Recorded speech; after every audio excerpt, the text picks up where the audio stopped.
Welcome to Samba Samba. Enjoy the video. In this video, I will explain how to grow Cordyceps mushrooms using an easy method right in your home. We'll cover everything from preparing your growing medium to harvesting your very own medicinal fungi. This process is straightforward, requiring careful attention to sterility and environmental controls.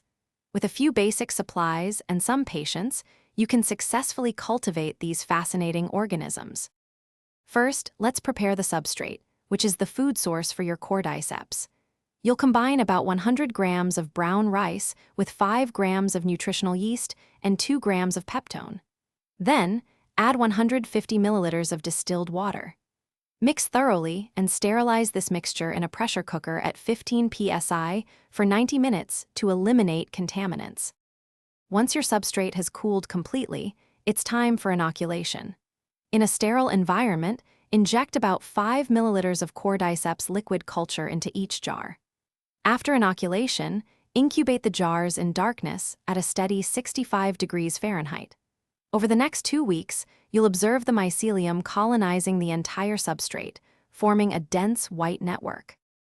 To initiate fruiting, move your jars to a cooler environment, around 55 degrees Fahrenheit, and introduce indirect light for 12 hours daily. Maintain high humidity, ideally 95%, using a humidifier. The Cordyceps will begin to form their distinctive orange fruiting bodies. Harvest them when they reach full size, typically after 3 to 4 weeks, by gently twisting them off. Thanks for watching. Consider subscribing if we helped you.